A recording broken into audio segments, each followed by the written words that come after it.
Umayya হযরত বেলাল রাদিয়াল্লাহু তাআলা আনহুর জিহ্বাটারে টান দিয়া বের কইরা এই জিহ্বার মধ্যে পেরেক ঢুকায়া দিছিল, জিহ্বার মধ্যে পেরেক ঢুকায়া দিছিল। যেই জিহ্বায় আল্লাহ আল্লাহ জিকির কয় এই জিহ্বা আমি রাখবো না কয়ে পেরেক ঢুকায়া দিছিল। এজন্য হযরত বেলালের মুখে একটু সমস্যা হইত, আশহাদু বলতে পারতেন না, বলতেন আসহাদু, শিন উচ্চারণ করতে পারতেন না, শিনটা ভালো করে উচ্চারণ হতো না। সাহাবায়ে কেরাম কয় ইয়া রাসূলুল্লাহ, ওগো নবীজি ভালো করে একজন মুয়াজ্জিন নিযুক্ত করে ফেলেন। নবী সাহাবায়ে কেরামের পরামর্শ নিয়া অন্য একজন সাহাবীকে মুয়াজ্জিন নিযুক্ত করে দিলেন। এশার নামাজের পরই নবী বলেন, বেলাল ফজর থেকে আর আযান দেওয়া লাগবে না।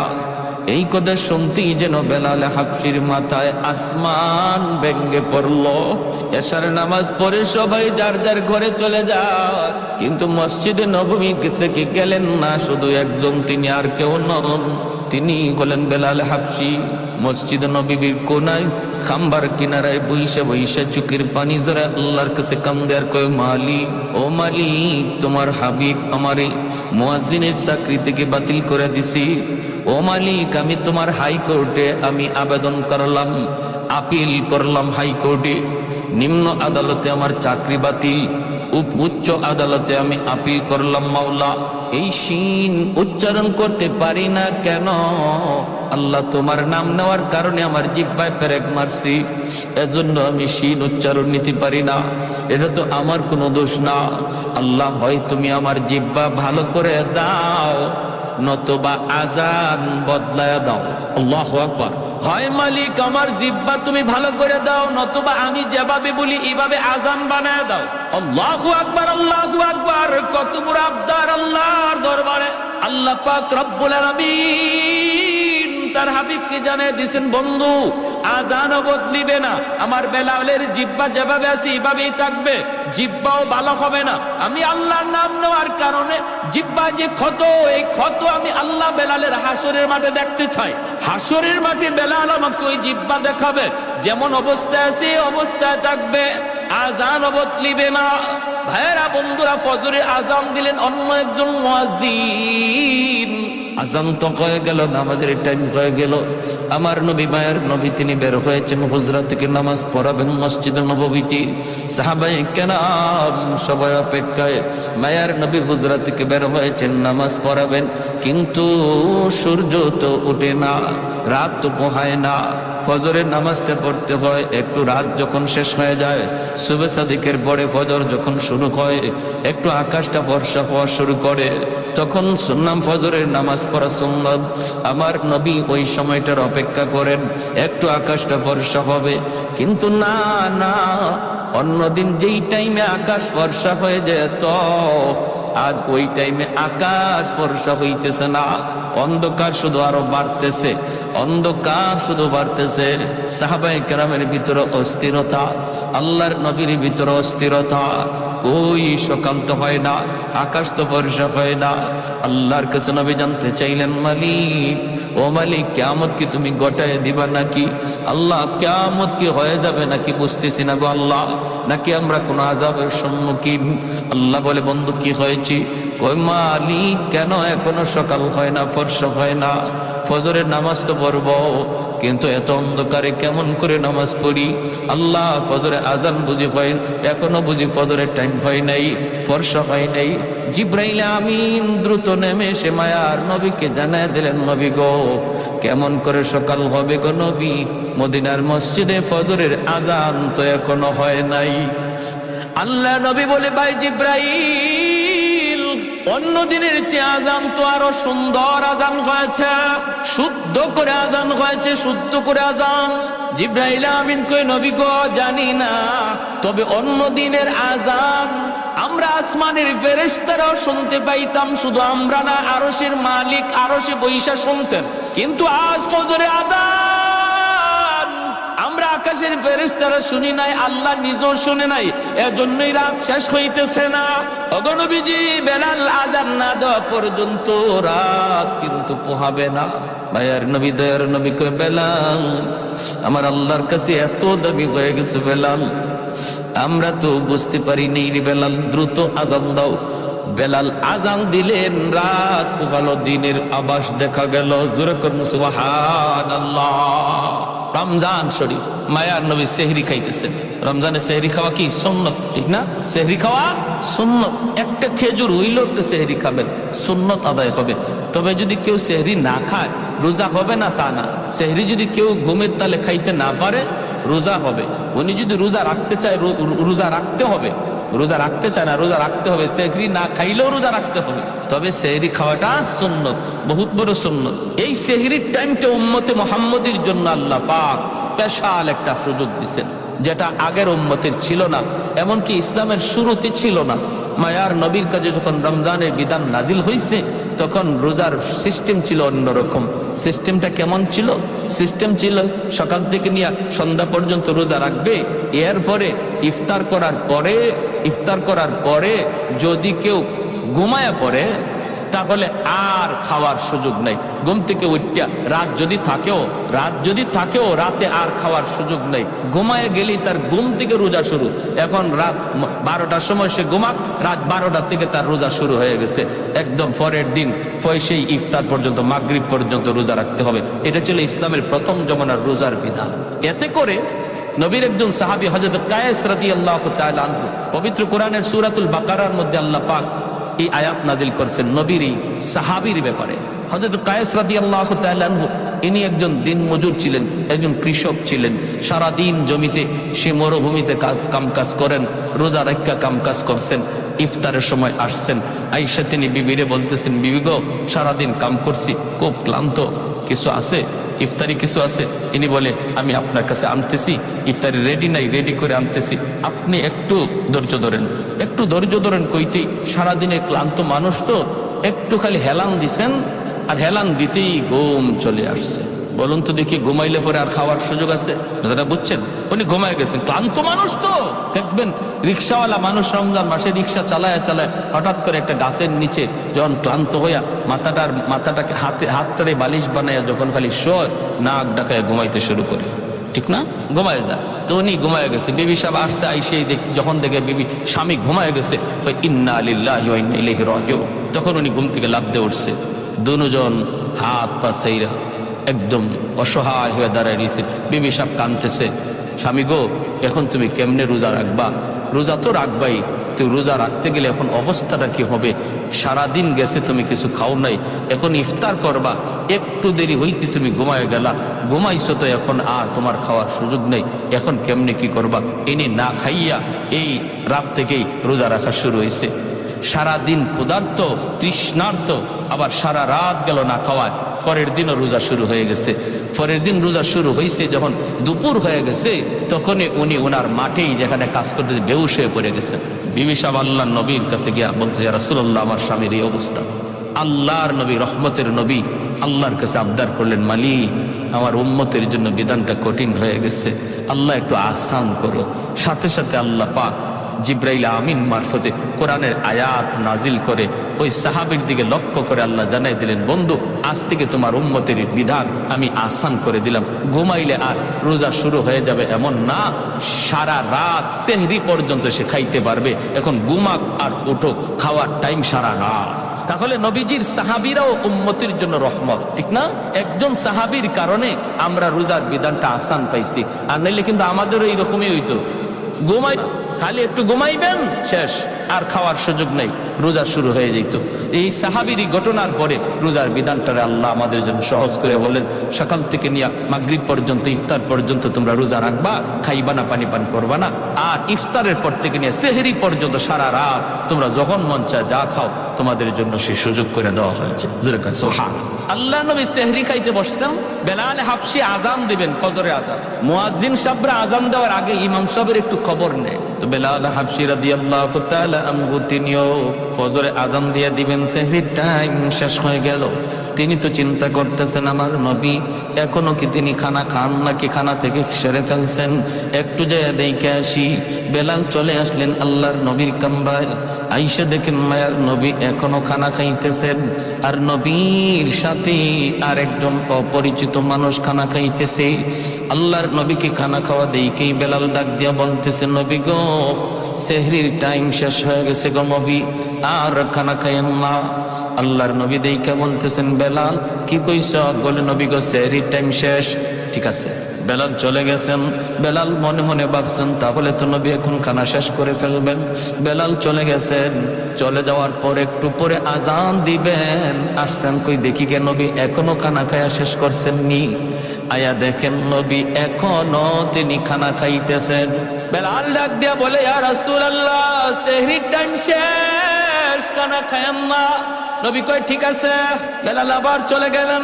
যাইয়া একটু পরে আজান দেওয়ার আগেই ভাবতেছেন যে দেখি দেখি এখনো নবী খানা খায় শেষ করছেন নি।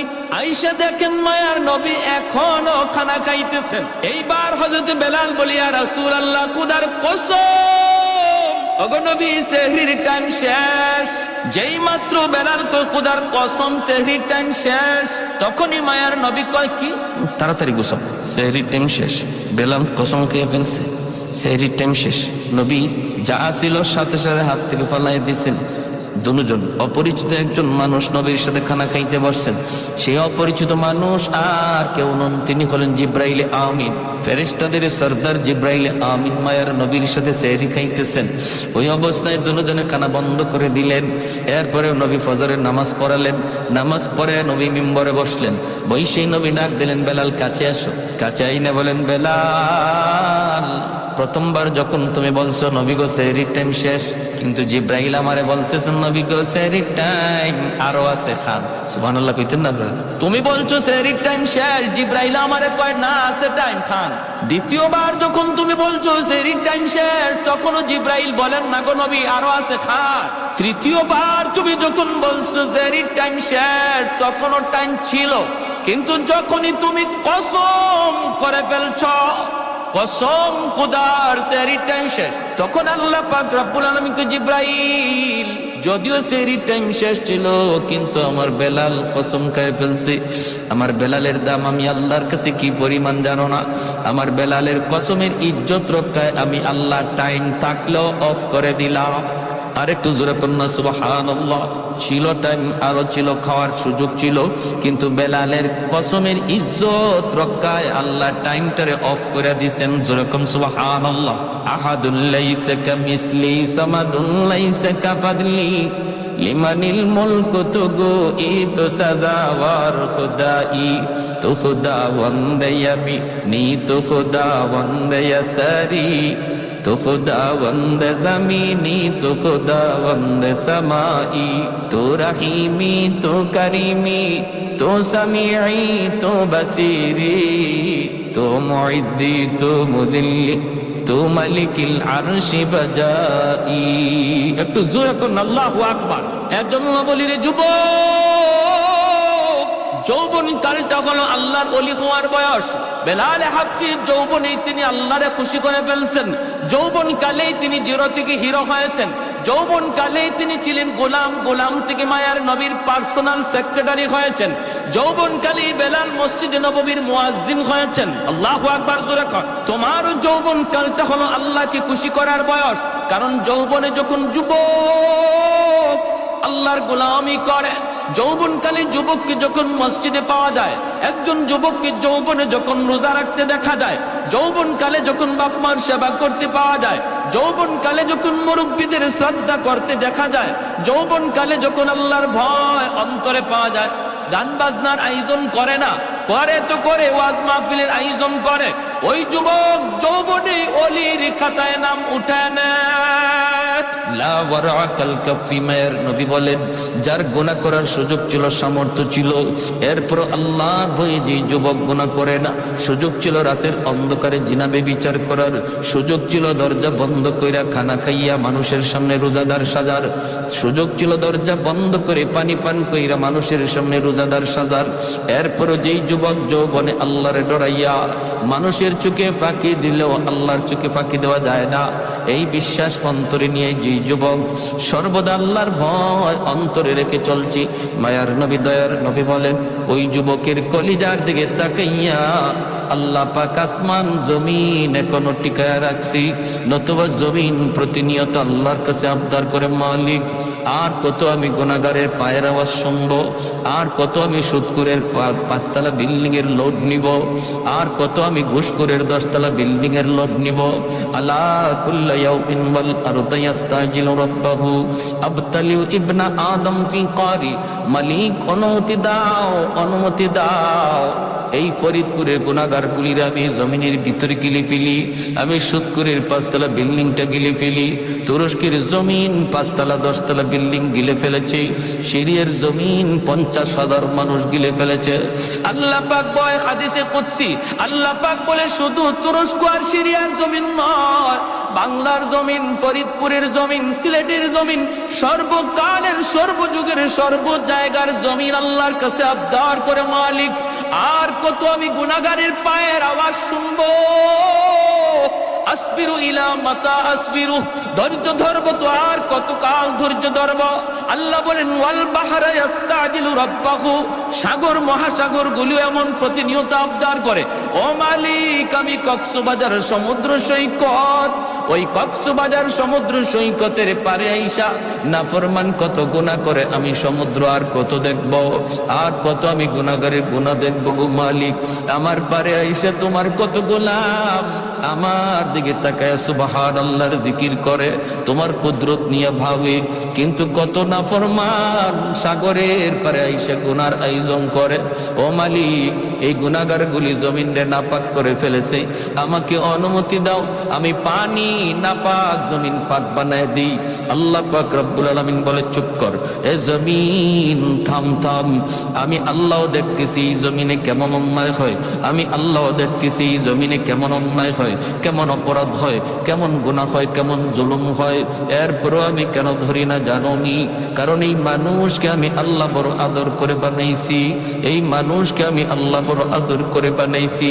আসমান আল্লাহ বানাইছেন কুন ফায়াকুন বইলা, জমিন আল্লাহ বানাইছেন কুন ফায়াকুন বইলা, ফেরেশতা আল্লাহ বানাইছেন কুন ফায়াকুন বইলা, কিন্তু আমারে আপনারে আল্লাহ পাক কুন ফায়াকুন বইলা বানায় নাই। আমারে আপনারে যখন আল্লাহ বানাইছে, আল্লাহ বলে খলাকতু বিয়াদাইয়া, আমি আল্লাহ আমার নিজের হাত দিয়া বান্দা বান্দিরে বানাইছি।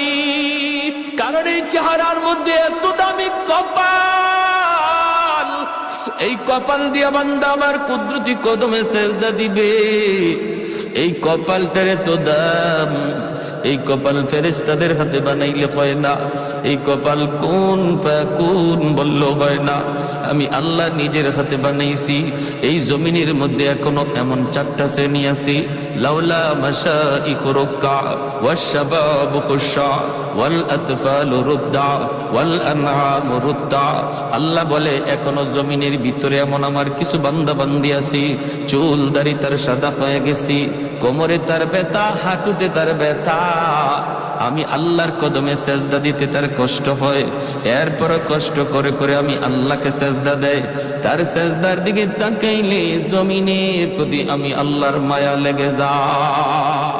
ওয়াশ-শাবাবু খুশা, আল্লাহ বলে 2 নম্বর কোন জমিনে এমন কিছু যুবক যৌবনের পাগলামি করে না, গুনার আয়োজন করে না, নানা যৌবনে তার মাথায় টুপি পাওয়া যায়, যৌবনে তার মুখে দাড়ি দেখা যায়, যৌবনে তার মসজিদে পাওয়া যায়, যৌবনে তার রমজানে রোজা রাখতে দেখা যায়, যৌবনে মুরব্বিদের শ্রদ্ধা করতে পাওয়া যায়, যৌবনে আলেমদেরকে তাজিম করতে দেখা যায়। ওই যুবকের কলিজার দিকে যখন আমি আল্লাহ তাকাই, তখন এই গুনাহগার জমিনের প্রতি আমি আল্লাহর মায়া লেগে যায়। এজন্য বলি যুবক, যৌবন কালটারে অনেক মূল্যায়ন করো, যত আল্লাহর ওলি হইছেন এই জমিনে সবাই ওলি হইছেন যৌবনকালে, যৌবনকালেই সবাই ওলির খাতায় নাম লেখাইছেন। অতএব নিয়ত করো রমজানের রোজা একটাও ছাড়বো না, তারাবির নামাজ আমি ছাড়বো না, রমজানে আমার আল্লাহ নারাজ হয় এমন কোনো কাম করবো না। যখনই তুমি এমন নিয়ত করবা, এমন নিয়ত করবা, সাথে সাথে আল্লাহ পাক রব্বুল আলামিন তোমার উপর খুশি হয়ে যাবে। আর মুরব্বীদের সাথে বেয়াদবি করবা না, কারণ সাদা দাড়ি সাদা চুল মুরব্বী আল্লাহর কাছে বড় দামি, বড় দামি। মুরব্বী বাবাজি যখন আল্লাহর কাছে হাত উঠায়, আল্লাহ বলে তখন আমার লজ্জা লাগে, লজ্জা। আলী রাদিয়াল্লাহু তাআলা আনহু একজন মুরব্বীর শ্রদ্ধা করছিলেন কেমনে? মসজিদে নববীতে নামাজের জন্য রওনা দিছেন, চিকন একটা গলি, এই গলির মধ্যে একজন মুরব্বী লাঠিতে বর দিয়া কোমরটা বাঁকা হয়ে গেছে মুরব্বীর। আস্তে আস্তে গলি পার হইতেছি, হযরত আলী মনে মনে ভাবেন, আমি যদি আমার মায়ার নবীকে নামাজের প্রথম রাকাতেই পাইতে হয় তাহলে আমার একটু দ্রুত যাওয়া লাগবে, আর দ্রুত গেলে মুরব্বীকে একটু ধাক্কা দিতে হয়, চাচা আমার একটু সাইড দেন, একটু সাইড দেন, এইভাবে চাপ দিয়ে যাইতে হয়। হযরত আলী কয় না, মুরব্বী মুরব্বী হওয়ার কারণে আমার আল্লাহর কাছে বড় দামি, আল্লাহ যারে সম্মান দেয় আমিও তারে সম্মান দিব, লাগলে আমার এক রাকাত নামাজ ছুটে যায়, ছুটে যাবে। মায়ার নবী মসজিদে নববীতে নামাজে দাঁড়ায় গেছেন, আল্লাহ নবী রুকুতে চলে গেছেন, আলী তো ওই মুরব্বীর পিছনে পিছনে আস্তে আস্তে আসতেছেন। এই দিকে আমার মায়ার নবী রুকুতে গেলেন, রুকুতে যাওয়া মাত্রই রুকু থেকে মাথা উঠানোর আগে আল্লাহ জিব্রাইলে আমিনকে পাঠিয়ে দিলেন। জিব্রাইলে আমিন এসে বলতেছে, ইয়া রাসূলুল্লাহ, ইয়া হাবিবাল্লাহ, ওগো নবী মাথা উঠায়েন না, গো নবী মাথা উঠায়েন না, রুকু থেকে মাথা উঠাবেন না, কারণ আপনার আলী এখনো রাস্তায় নামাজে শরীক হতে পারে নাই। আল্লাহ নবী অবাক হয়ে গেলেন, রুকুতে ঘটনা কি? আলী নামাজে শরীক হইতো পারছে না বিদায় নবীর রুকু আল্লাহ লম্বা করতে কয়। এইবার মায়ার নবী দয়ার নবী তিনি তো রুকু লম্বা করতেছেন, আর জিব্রাইল আমিন কয়, নবী গো আমি যখন আপনাকে বলবো তখন মাথা উঠাবেন। নবী তো লম্বা রুকু শুরু করে দিলেন, সাহাবাই কেরামও পিছনে পিছনে তারা লম্বা রুকু করতেছেন, লম্বা রুকু করতেছেন। এইভাবে রুকু চলছে চলছে লম্বা রুকু। হঠাৎ করে জিব্রাইল আমিন ডাক দিয়ে কয়, মায়ের নবী গো এইবার মাথা উঠান, আপনার আলী নামাজে শরীক হয়ে গেছে। একটু জোরে কোন সুবহানাল্লাহ। হায়দার তেরা নাম সে ইসলাম রখেগা, हैदार तेरा नाम से इस्लाम रखेगा, दुनिया की शजाअत में तेरा नाम रहेगा, दुनिया की शजाअत में तेरा नाम रहेगा, उस्मान तेरा नाम से इस्लाम रहेगा, दुनिया की सखावत में तेरा नाम रहेगा। আল্লাহ নবী রহমতের নবী নামাজ শেষ কইরা মিম্বরে বসে ডাক দিলেন, আলী এদিকে আসো। নবীজির মনের মধ্যে আলীর প্রতি একটু জিদ জন্মেছে, আলী কেন আজকে নামাজে আসতে দেরি করলো, আর আমার এবার রুকুতে এত লম্বা সময় কেন দিতে হলো? নবী ডাক দেয়া বলতেছেন, আলী রে আজকে নামাজে আসতে কেন তুমি দেরি করলা? হযরত আলী কয়, কই গো নবী বেশি দেরি তো হয় নাই, আমি তো আপনাকে রুকুতে পাইছি। রুকুতে পাইছো? কেমনে পাইছো, হুশ আছে? বলি, ইয়া রাসূলুল্লাহ আমি তো আপনার রুকুতে পাইছি। নবী কয়, আলী তোমার রুকু পাওয়ানোর জন্য আল্লাহ আমারে রুকুতে হ্যাং করে রাখছে, তোমার রুকু পাওয়ানোর জন্য আল্লাহ আমারে রুকুতে আটকায় রাখছে। জিব্রাইল আমিন আইসা আমার কানে কানে কয়, নবী গো মাথা তুলবেন না, আলীরে রুকু পাইতে দেন। হযরত আলী রাদিয়াল্লাহু তাআলা অবাক হয়ে গেলেন, ইয়া রাসূলুল্লাহ এত বড় ঘটনা ঘটছে, আমি নবী গো আমি তো জানি না। আল্লাহ নবী বলে, জানতে হবে না, আগে বলো রাস্তায় কি হয়েছে একটু কও। এইবার হযরত আলী কয়, নবী গো আমি তো নির্ধারিত সময় বের হয়েছি জামাত ধরার জন্য, কিন্তু চিকন গলিটার ভিতরে একজন মুরব্বী, এই মুরব্বী মানুষের সম্মান করতে যায় আমার একটু দেরি হয়ে গেছে। আল্লাহর নবীর চোখ থেকে দর দর করে পানি পড়ে, নবী কান্দে আর কয়, আলী রে দেখ সাদা দাড়ি সাদা চুল, দুর্বল মুরব্বী মানুষকে সম্মান করলে আল্লাহ কত সম্মান তোমার বাড়ায়া দিছে।